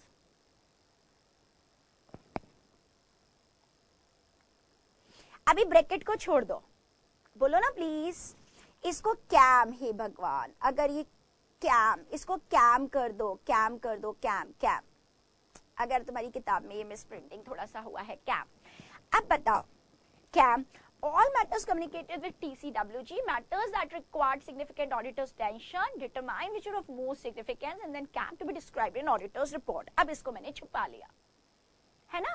तो जो जो आपके लिए मोस्ट सिग्निफिकेंट है उसमें से आप कैम को डिस्क्राइब कर दीजिए। परंतु यदि आपको कुछ मोस्ट सिग्निफिकेंट लगे भी थे, फिर भी यदि लॉ कहता है नहीं ऑडिटर, आपको ये बात नहीं लिखनी चाहिए अपनी ऑडिट रिपोर्ट में, क्योंकि आपके ऊपर कॉन्फिडेंशियलिटी की रिक्वायरमेंट लगती है। Now what is the meaning of this? देखो, एक बात मैं आपको बता देती हूँ, ये आपके समझने के लिए आपका सिलेबस का हिस्सा नहीं है। अच्छा, मैडम ने ये सारा मटेरियल कहाँ से बनाया होगा? आपको इंटरनेशनली मटेरियल बहुत अच्छे से मिलता है, बहुत डिटेल में। आप international auditing and assurance standards board की साइट पे आपको ढेर सारे आर्टिकल्स मिलेंगे। उन आर्टिकल्स में ये थोड़ा कॉम्प्लिकेटेड लैंग्वेज में और डिटेल में बना हुआ है। आई थॉट मैं इसको और सिंप्लीफाई करके मोस्ट सिंप्लीफाइड वे में बना देते हो। कार्व आउट्स का मतलब होता है आप छोड़ दीजिए, कार्व आउट्स छोड़ दीजिए। चलो मैं सोच के बताओ, हमें बैंक के ऑडिट पे गए भाई साहब, कोई और बैंक कर ले, पीएनबी करते आप लोग मिस्टर मोदी की बात करेंगे। हाँ, सी फॉर एग्जांपल हम लोग ऑडिट पे गए, एसबीआई के ऑडिट पर गए, एसबीआई ने एक लोन दिया हुआ है, अंबानी जी को लोन दिया। आपको किसी और के ऊपर डाउट नहीं हुआ, खाली अंबानी जी वाले के ऊपर डाउट हुआ। अपने एनपीए, आपने अंबानी जी से क्या किया? आपने अंबानी जी से पूछा, अंबानी जी का आपने थर्ड पार्टी कंफर्मेशन लिया, आपने इसके बारे में उनका क्या मार्केट में रेपो वेपो चल रहा है, ये सारी की सारी बातों को पूछा वगैरह वगैरह, और आपने कहा कि मैं कैम सेक्शन में लिख दूंगा कि बैंक ने जो लोन दिया है, लोन टू मिस्टर अंबानी जी। आप उनका नाम भी डिस्क्लोज करो, उसके अंदर मेरे को ये डाउट हुआ और ये लोन जो है ये 200 करोड़ रुपए का लोन है और इसके लिए हमने ये प्रोसीजर किया, हमने ये एक्सपर्ट से पूछा, हमने ऐसे ऐसे अंडरटेकिंग्स लिया, हमने लोन डॉक्यूमेंट्स देखे, हमने उनका सिबिल में जो डेटा है वो देखा, दिस और दैट। अंबानी जी कहेंगे भैया खुलेआम तुम रिपोर्ट के अंदर मेरा नाम दे रहे हो, मेरे बारे में ये लिख रहे हो, ये तुम्हें डाउट हुआ था, रहने दो, मैं ना अपना लोन अकाउंट ही शिफ्ट कर लूंगा। आपको शायद एक बात पता हो, आई डोंट नो आपको पता है या नहीं बेटा, बैंक्स में ये कैम तो था, क्यों? क्योंकि आपको डाउट हुआ था, क्योंकि मीडिया में खबरें चल रही थी, क्योंकि आपने इस लोन के बारे में बहुत सारा काम किया। पर बैंक्स में कुछ कॉन्फिडेंशियलिटी नॉर्म्स लगती हैं। बैंक का ऑडिटर ऐसे खुले आम बैंक के कस्टमर्स के नाम, उनके लोन का अमाउंट एक्सेट्रा पूरी दुनिया को नहीं बताएगा। बैंक्स में बहुत सी कॉन्फिडेंशियलिटी नॉर्म्स लगती हैं।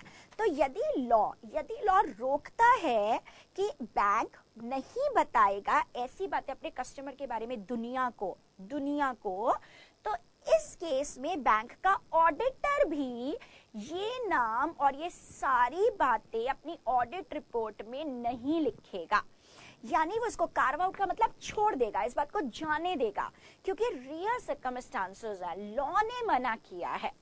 भले ये खास बात हो, कुछ बच्चे ब्रेक बोल रहे हैं, मैं अभी नहीं दूंगी ब्रेक, चुप रहो, ठीक है, तो भी ऑडिटर इसके बारे में नहीं बताएगा।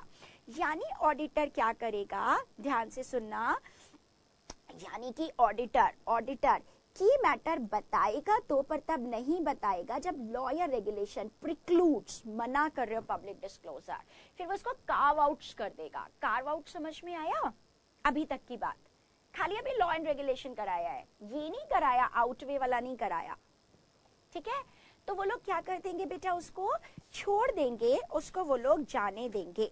मतलब यूं तो उनको सारी की सारी बातें बतानी है, पर कभी कभी अगर ऐसी वाली चीज होगी जहां पर लॉ ने मना किया होगा, वहां पर वो लोग इस बात को नहीं बताएंगे, पूरा कंप्लीट इस बात को ऑडिट रिपोर्ट में नहीं लिखेंगे। ठीक है, अब आप मुझे बताओ सोचकर, अभी तक आपको क्या इसका पर्पस और कैम के बारे में, ये क्योंकि बना हुआ है तो मैं इसको हटा लेती हूँ, हाँ, वाई एंड हाउ लिखेंगे तुम्हें समझ आ गया है, फिर कॉम्प्लिकेटेड चीजें बाद में रिलेट करेंगे रिपोर्ट से। आखिर आप कैम को रिपोर्ट करते क्यों, क्या पर्पस है इसका, क्या फायदा है, एडवांटेज क्या है? इससे आपकी रिपोर्ट की कम्युनिकेटेड वैल्यू, क्योंकि आप सब कुछ उन लोग को बता रहे हो, providing greater transparency about the audit. अभी तो शांत बैठो, 3 घंटे की क्लास है, तुम्हें क्या लगता है कौन सा आधा घंटे में टॉपिक पूरा हो जाएगा? ग्रेटर ट्रांसपेरेंसी, सब कुछ बता रहे हैं, हमारी रिपोर्ट की कम्युनिकेटेड वैल्यू और इनहांस हो गई। ठीक है, हम उनको बहुत कुछ बातें कम्युनिकेट कर रहे हैं। We are providing additional information to intended user, हम उनको बता रहे हैं जिससे कि हमें लगता है, क्योंकि ये बात उनके लिए भी बहुत खास है, उनको भी पता होनी चाहिए, उनको भी पता होनी चाहिए, यूजर को भी समझ में आएगा कौन सी बातें मैनेजमेंट जजमेंट में बहुत खास है। Please tell me. देखो बच्चा, कोई चीज पहली दफा आती है, लग नहीं रहा मुझे, मैं इंटर में पहली बार पढ़ा रही हूँ, पता नहीं क्यों नहीं लग रहा, कोई चीज पहली दफा आती है तो आप मुझे बताओ, उसके लिए अपन लोग को भी थोड़ा सा देख लेना चाहिए कि नहीं देख लेना चाहिए कि इन लोगों ने क्या क्या हेडिंग दी है। मैं उन हेडिंग के ऊपर आपको ज्यादा इंपॉर्टेंट मार्किंग कराऊंगी। ठीक है, मैंने आईसीआई का स्टडी मटेरियल उठाया, इंपॉर्टेंट वाला मार्किंग करा दो, कौन कौन सा पैराग्राफ इंपॉर्टेंट है। ठीक है, बाकी अभी तो धीरे धीरे पढ़ रहे हैं, पढ़ाना तो पूरा का पूरा ही पड़ेगा।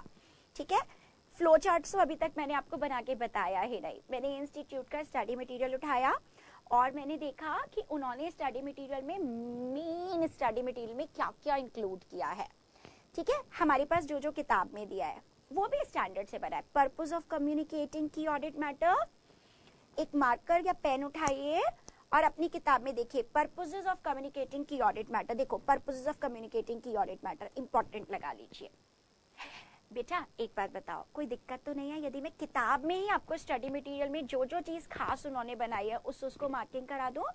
मैंने कौन सा बोला तुम्हें इंस्टीट्यूट का मटेरियल आज लेकर आना था, नहीं लाना था। ठीक है, देखो उन्होंने कैंप्स के बारे में क्या क्या बात दी है, एक तो पर्पसेस खास। ठीक है, आगे चलते हैं। एक उन्होंने कहा है ऑब्जेक्टिव्स ऑफ ऑडिटर, इंटरमीडिएट में objectives of auditor regarding camp, objectives of auditor regarding camp, एक इसको इंपॉर्टेंट लगा लो।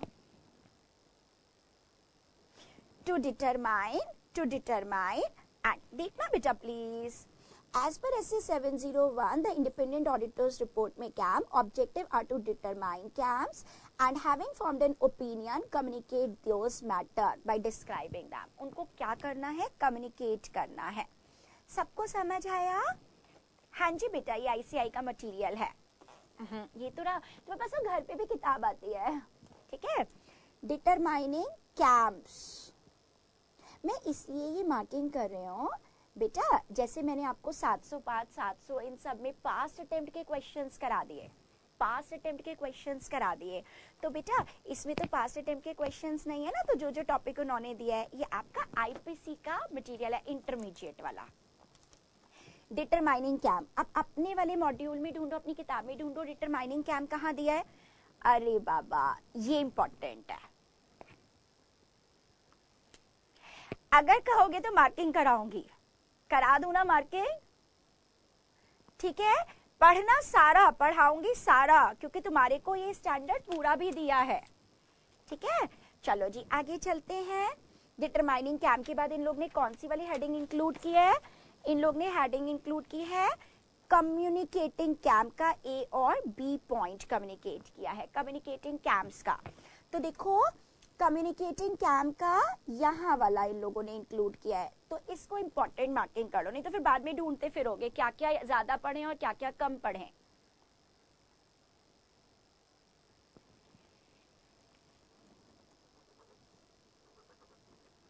है ना,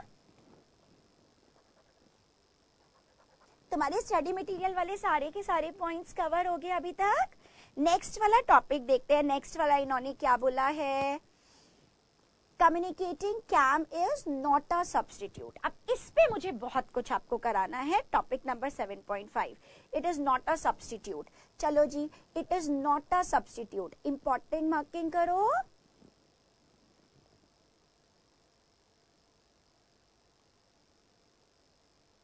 मैं आपको इसकी अभी नोटिंग्स कराने जा रही हूँ। नॉट अ सब्स्टिट्यूट, इसको भी और भी बहुत सारी चीजों को मैं आपको बताऊंगी कि भाई ये नॉट अ सब्स्टिट्यूट कहाँ पर आता है, ये किस किस चीज का सब्स्टिट्यूट नहीं है, राइट?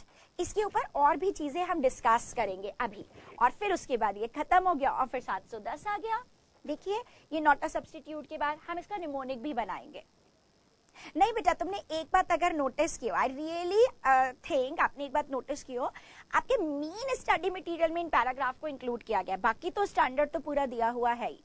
इस कारण से मैंने आपको बता दिया। देखिए, ये चीजें ज्यादा इंपॉर्टेंट है। नॉट अ सब्स्टिट्यूट में DMG हम अभी बनाएंगे एक निमोनिक। ये ना तो सब्स्टिट्यूट है डिस्क्लोजर का, समझाने के बाद में, ना सब्स्टिट्यूट है मॉडिफाइड ओपिनियन का, ना सब्स्टिट्यूट है जो अभी अभी पढ़ाया मैंने तुमको जी सेक्शन 570 वाले का। ठीक है, अब बताओ बच्चा, ये अभी बनाएंगे निमोनिक, अभी कुछ नहीं बनाया, अभी कुछ नहीं बनाया हमने। ठीक है, अब सुनो बहुत ध्यान से, ये important. It is not a substitute, not a substitute, not a substitute. D disclosure, M modified, और उसके बाद जी गोइंग कंसर्न का, ये इंपॉर्टेंट है। तो आपके स्टडी मटेरियल में, मेन स्टडी मटेरियल की बॉडी में इन्होंने पर्पसेस, ऑब्जेक्टिव डिटरमाइन कैसे करेंगे और कम्युनिकेट कैसे करेंगे और नॉट अ सब्स्टिट्यूट, ये 5 हेडिंग शामिल की हैं मेन स्टडी मटेरियल में। ठीक है, पर मैं आपको पूरा का पूरा एक बार को पढ़ाऊंगी जरूर ताकि ये समझ में आ जाए। चलिए जी बच्चे, अभी तक हमारा एक पहला हिस्सा खत्म होने जा रहा है। अब एक सबसे खास बात आई जो मुझे बहुत खास लगती है।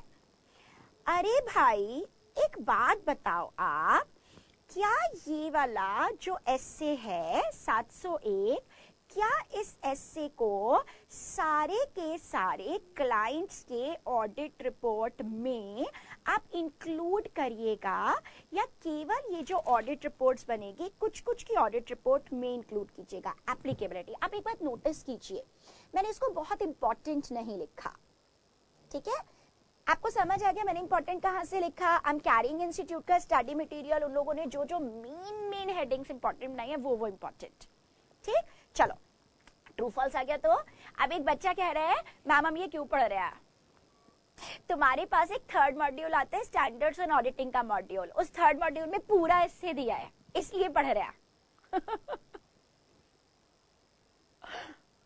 सिलेबस में पूरा का पूरा दिया है इसलिए पढ़ रहे हैं, वो तो मेन चैप्टर में ये वाली हेडिंग्स है, इसलिए इनको ज्यादा इंपॉर्टेंट मार्किंग कराया है। बुद्धू प्रसाद प्रोनाउंसमेंट्स वाला, ये इससे एप्लीकेबल होता है audit of complete set of general purpose financial statements of listed entities. जहां ऑडिटर को लगेगा कि मुझे कैम इंक्लूड करना चाहिए, और यदि लॉ में लिखा है कि कैम इंक्लूड करना चाहिए। चलिए अब मैं तुमसे एक क्वेश्चन पूछती हूँ, बताओ क्या ऑडिटर कैम सेक्शन हर क्लाइंट की ऑडिट रिपोर्ट में बनाएगा? या लिस्टेड कंपनी भाई इंस्टीट्यूट ने, आईसीआई ने कितना बढ़िया काम किया। इंस्टीट्यूट ने बोला देखो जब तुम लिस्टेड कंपनी का ऑडिट रिपोर्ट बनाने जाते हो, लिस्टेड कंपनी नहीं, कितने अच्छे बच्चे हैं, लिस्टेड कंपनी का ऑडिट रिपोर्ट बनाने जाते हो, more transparency is required. Listed company अगर कल को डूब गई, सारे इन्वेस्टर का पैसा डूब जाने वाला है। That is why auditor shall include a separate CAM section in the audit report of a client being a listed company। कारण समझ आया? मान लो लिस्टेड नहीं भी है पर ऑडिटर को लग रहा है कि मुझे कैम कम्युनिकेट करना चाहिए तो, और यदि लॉ ने कल को बोल दिया मैंडेटरी तो लिस्टेड के लिए हो गया, यदि मान लो कंपनीज एक्ट ने बोल दिया कि ये बातें कैम सेक्शन में लिखना तो लिख देना, नहीं तो मत लिखना। ठीक है, अब मैं एक आध क्वेश्चन पूछ रही हूँ आपसे, इसका मतलब ये ऐसे सबके लिए कंपल्सरी नहीं है। मैम ने अभी एक बात बताई थी, अगर तुम भूले नहीं हो बेटा, TAOO, GK, RO और फिर वो place, signature slot, place, date, वो सारा आ जाता है ना, ठीक है। ये भी सबकी ऑडिट रिपोर्ट, ये भी सबकी ऑडिट रिपोर्ट में आ रहा है। पर ये G 570 वाला गोइंग कंसर्न याद आया? कितना अच्छा बच्चा पहले से पहले लिख रहा है, जी के सब पर नहीं लगता। जी 570 वाला अभी पढ़ा था। 570 वाला जी सेक्शन कब बनता है? When a material uncertainty exist and the client and the financial statements में क्लाइंट ने उस बात का अप्रोप्रिएट डिस्क्लोजर किया है, तब ऑडिटर एक जी सेक्शन बनाता है, नहीं तो नहीं बनाता है। ऐसे ही 701 का कैम अभी क्या बोला, कैम सबकी ऑडिट रिपोर्ट पर नहीं लगता है। अब एक काम करते हैं, अब तक की बात को समराइज करके फिर इस एस्से के दूसरे हिस्से पर चलेंगे, ठीक है। चलो फटाफट से मेरे को कुछ बातें बताइए। देखो एक बात तो समझ लो तुम अच्छे से, ठीक है। अभी मुझे दूसरे वाले सेक्शन में तुमको ये बहुत कुछ कराने हैं, फ्लो चार्ट्स कराने हैं, बहुत सारे ट्रू फॉल्स और ये बहुत कुछ कराना है। ये मैं आपको बाद में कराऊंगी। चलो एक या दो बात बताओ, जितना जितना हम कर सकते हैं केवल उतना उतना बात बताइए। चलो जी, ट्रू फॉल्स, करेक्ट इनकरेक्ट जिसको हम बोलते हैं, करेक्ट इनकरेक्ट बताइए। KAM is applicable for all entities report. KAM is applicable, KAM section include करना पड़ेगा चाहे आप किसी भी क्लाइंट का ऑडिट रिपोर्ट बनाने जा रहे हो। करेक्ट है कि इनकरेक्ट है? इनकरेक्ट है, very good. So CAM is applicable only in case general purpose financial statements का आप ऑडिट करने जा रहे हैं, लिस्टेड एंटिटीज का, जहां आपको लगा कैम देना चाहिए और जहां पे लॉ ने बोला है, अदरवाइज नहीं। Good good good good good. Oh CAM is selected out of the matters which had been communicated with the TCWG। CAM को सिलेक्ट करते हैं आउट ऑफ वो वाले मैटर्स जिनको TCWG को बता दिया होता है। Correct, excellent, this statement is correct. Because हमने TCWG को बहुत सारी बातें बताई होंगी, उसमें से जो मेरे को मोस्ट सिग्निफिकेंट लगे होंगे उनको हमने कैम्स में लिखा होगा। ग्रेट, तुम तो बहुत होशियार हो। बताओ, CAM includes all matters which had been communicated to TCWG, all of such matters to be reported in CAM। Cam में हम सारी बातें जो अपन लोग ने TCWG को बताई होती है, सारी की सारी बातें लिखते हैं। No, this statement is incorrect. तुम तो मेरे को ही पढ़ाए जा रहे हो। बताओ, मुझे तो कुछ पढ़ाना भी नहीं पड़ रहा है तुम लोग को। कितने होशियार हो। हम लिखा आएगा, हम पढ़ा रहे हैं आपको। Only most significant matter, very good, which is the auditor's judgment. Great great great, ठीक है ठीक है ठीक है ठीक है। क्या ये सब्स्टिट्यूट है? ये मैंने अभी समझाया नहीं है, प्लीज प्लीज, अभी मैंने समझाया नहीं है। हाँ, अभी मैं फ्लो चार्ट्स की हेल्प से समझाऊंगी, वो मेरे एस्से का दूसरा पार्ट आएगा। So this is not a substitute for DMG। अभी मैं फ्लो चार्ट्स बना बना के समझाऊंगी, प्लीज। ये पता नहीं, एक बार देख लेते हो और कोई पढ़ा ले कि नहीं। हाँ हाँ हाँ, एक और कर सकते हो, ठीक है। So it is not a substitute for, so whether it is a substitute for disclosure, no. It is a substitute for modified opinion, no. हमने कैम में लिख दिया तो क्या कोई बात जी में नहीं लिखेंगे? No, it is not a substitute for G, it is not a substitute for M, it is not. पर मैं एक्सप्लेन करूंगी, प्लीज, ठीक है। I will make flow chart. Break पहले लिख देते हो, चुप करो, ठीक है। चलो बताओ, कार्व आउट, क्या इसके कोई कार्व आउट्स है? कैम्स को रिपोर्ट नहीं करना है वाले? हाँ, कार्व आउट्स है, बोलो जी, कार्व आउट्स है। हाँ, कार्व आउट्स है इसके। जैसे एक कार्व आउट क्या है इसका? यदि लॉ ने मना किया हो, ठीक है। अभी तक मैंने आपको एक कार्व आउट पढ़ाया है, एक कार्व आउट पढ़ाया है। अच्छा, अब आप बताओ, ऐसे 701 जजमेंट बेस्ड है या स्टैंडर्डाइज्ड लैंग्वेज और फॉर्मेट है इसका?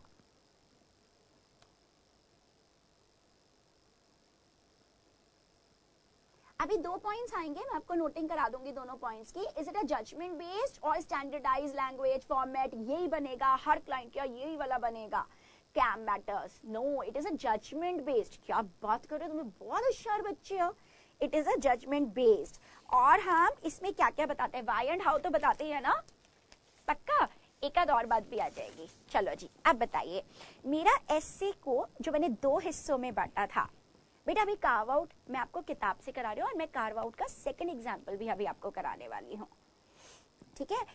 Don't worry at all. Carve out का मतलब कोई कोई बात मुझे बहुत खास, चलो एक काम करते हैं, पहले कार्व आउट करा के फिर एक छोटा सा ब्रेक कर लेते हैं, फिर ब्रेक के बाद में तुम बहुत अच्छे जवाब दे रहे हो, सच में मजा आ गया। हाँ, फिर ब्रेक के बाद में इसके ये जो पार्ट्स आएंगे इनसे रिलेट कर जाएंगे इसको, ठीक है।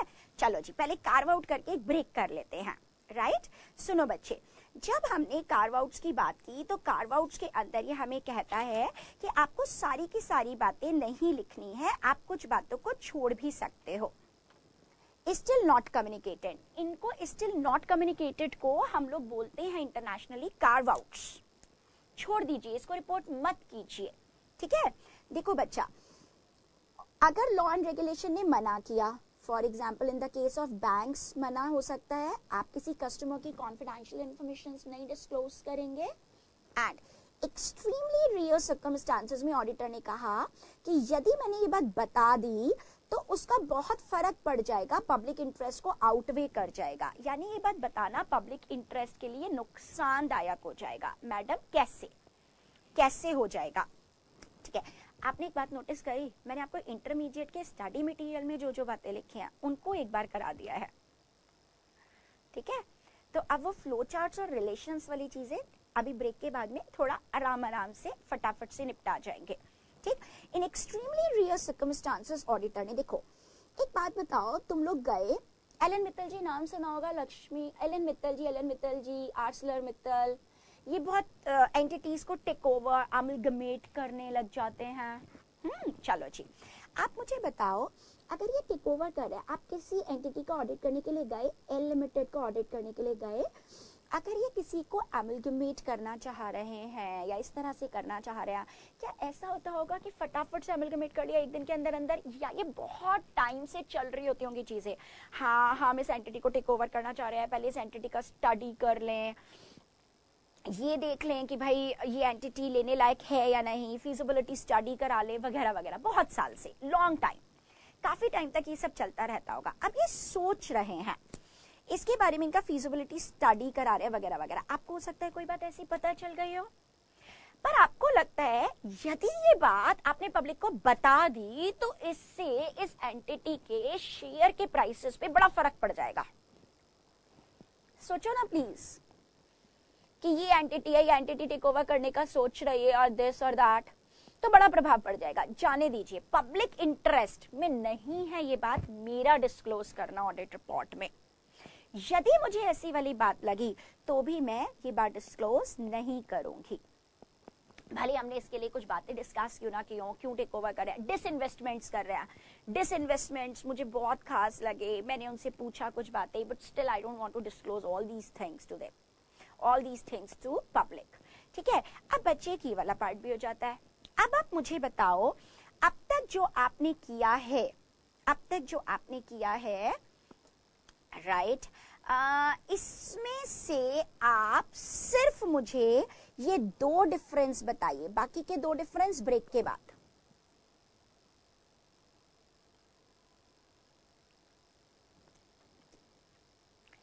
सिर्फ दो डिफरेंस बताओ। What is the difference between cam and EOM? Madam ये हमारे सिलेबस में है, देखो स्टडी मटेरियल में तो नहीं है। पता है क्या होगा, क्लास खत्म हो जाएगी, तुम फिर उसके बाद में जाओगे घर जाके रिवीजन कर रहे होंगे, फिर तुम गोल गोल घूम जाओगे, फिर तुम कहोगे मैडम ये जी वाला सेक्शन किसके बारे में था? अच्छा जी वाला तो अभी लिखवा दिया था अभी अभी इस स्टैंडर्ड को शुरू करने से पहले, फिर ये ईओएम था, फिर ये कैम था, मैम इनमें अंतर क्या है? So I have prepared a difference between cam and EOM in your book. चलो, एसए 701 कैम सारे क्लाइंट्स के लिए मैंडेटरी नहीं है, जबकि 705 भी एंड 706 भी फॉर ऑल क्लाइंट्स है। 705 भी एंड 706 भी, मैं एंड लिख देती हूँ क्योंकि ईओएम 706 में आ रहा है, 705 में मॉडिफाइड ओपिनियन आ रही है, तो 706 में ईओएम आ रहा है एंड 705, एंड अब 700 भी लिख लो, 700 एंड 705 एंड 706 फॉर एवरीवन, ठीक है।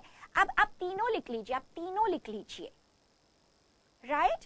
Now please tell me, so even अगर ऐसे क्लाइंट भी जिनके लिए कैम रिक्वायर्ड नहीं है तो ईओएम तो आ ही सकता है। कैम जो ऑडिटर को मोस्ट सिग्निफिकेंट लगा, जबकि ईओएम में कोई मोस्ट सिग्निफिकेंट की बात नहीं आती। ईओएम में मैंने उसको कैसे डील किया नहीं आती। याद आया? ईओएम ये है वो बात जो है बड़ी ही खास, मैनेजमेंट ने किया फाइनेंशियल स्टेटमेंट में, ठीक आएगी ओपिनियन सेक्शन के बाद, डिस्क्लोज होगा नोट्स टू अकाउंट्स, जहां पे पाई गई है ये बात। You remember? So it is just for users understanding. However, why and how I'm not supposed to write over here. Whereas CAM जो बहुत significant लगा, इसमें आप why and how भी लिखते हैं। देखो ये दिस स्टैंडर्ड इज टेक्निकल, इसीलिए मैं इसको, आप इंटरमीडिएट के स्टूडेंट्स हो तो मैं इसको 2 भाग में बांट रहे हो। पहले इतना कर लो डाइजेस्ट।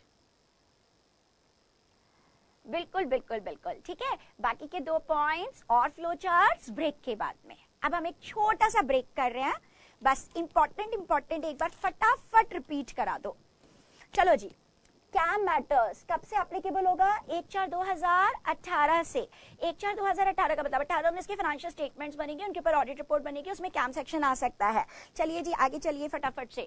जब भी हम लोगों ने कैम सेक्शंस के बारे में बात किया तो क्या ये हर किसी की ऑडिट रिपोर्ट में जाएगा? नहीं। लिस्टेड कंपनीज, अगर ऑडिटर को लगता है कि यहाँ पे कैम देना जरूरी है तो वहां, या जहां पर लॉ ने बोला है वहां पर आएगा। प्लस इसका पर्पज क्या है? इससे आप यूजर को ज्यादा बात बता रहे हैं, ट्रांसपेरेंसी ज्यादा कर रहे हैं, कम्युनिकेटेड वैल्यू ऑडिट रिपोर्ट की बहुत ज्यादा बढ़ती चली जा रही है, और ये बहुत ज्यादा जो सिग्निफिकेंट बातें लगी थी उससे यूजर को समझने में आसानी होगी सारे जजमेंट एरियाज। प्लस इसके साथ साथ में आपने कहा आप इसको कम्युनिकेट करेंगे, पर कम्युनिकेट करना सब्स्टिट्यूट नहीं। अभी मैंने सिर्फ याद कराने को बोला है, अभी मैंने इसको समझाया नहीं है। It is not a substitute for DMG, ना तो ये डिस्क्लोजर इन फाइनेंशियल स्टेटमेंट्स का सब्स्टिट्यूट है, ना ये जो मॉडिफाइड ओपिनियन जानी है एज पर ऐसे 705 उसका सब्स्टिट्यूट है। मॉडिफाइड ओपिनियन जानी है तो जाएगी ही जाएगी ना। ये जी सेक्शन जो हमारा ऐसे 570 में आता है, जो हमने अभी पढ़ा था ना, ये उसका सब्स्टिट्यूट है। If G section has to come in the audit report, that has to come in the audit report. ये वाला सेक्शन बनाने से जी ना लिखें ये नहीं होगा। श्योर? ग्रेट। चलो जी, उसके बाद एप्लीकेबिलिटी बता दिया था। डिटरमाइन करना है ऑडिटर को 2 बातें। पहली बात, उसका ऑब्जेक्टिव है डिटरमाइन करना है क्यों मुझे ये बात कैम लगा, कौन कौन सी बातें कैम लगा। इसके लिए उसने जो जो बातें टीसीडब्ल्यूजी को बताई हैं उसमें से जो जो उसको बहुत सिग्निफिकेंट लगी हैं उनको छांटेगा और फिर उसके बाद में लिखेगा, और साथ साथ में उसको मैं कम्युनिकेट कैसे करूं ऑडिट रिपोर्ट में, ये उसका ऑब्जेक्टिव है। प्लस इसके साथ साथ में वो कैसे डिटरमाइन करेगा, जहां पे उसको ज्यादा risk of material miss statement लगा होगा, जो जजमेंट एरियाज होंगे, और अगर कुछ भी सिग्निफिकेंट इवेंट्स होंगी वो सारी बातें उसको कैम लगेंगी जिनका वो जिक्र करेगा। प्लस वो कैम को अलग सेक्शन में लिखेगा, अगर एक से अधिक कैम्स हैं तो वो उस सेक्शन के अंदर उनकी हेडिंग्स वगैरह बना देगा, और ये वो मैटर्स होते हैं जो प्रोफेशनल जजमेंट में उसको मोस्ट सिग्निफिकेंट लगते हैं। Those were considered to be most significant by the auditor in his professional judgment during the audit of current year's financial statements, current financial audit करते वक्त, एंड जिनको उसने एड्रेस किया अपनी ओपिनियन बनाते वक्त पर, परंतु इसमें से वो कार्व आउट्स को छोड़ सकता है। कार्व आउट्स जो लॉ के अनुसार कॉन्फिडेंशियलिटी नॉर्म्स के अनुसार उसका बताना उचित नहीं लगता, या उसको लगता है यदि उसने ये बातें बता दी तो फिर वे आउटवे कर जाएंगी पब्लिक इंटरेस्ट को, पब्लिक इंटरेस्ट से अधिक नुकसान हो जाएगा इन बातों का। अब आप लोग बेटा जी मेरे को बताओ, आपने जो जो हेडिंग थी उनको तो कर लिया, क्या अब हम लोग एक फटाफट से क्विक सा ब्रेक दे दें? ठीक है, control room break for 10 minutes.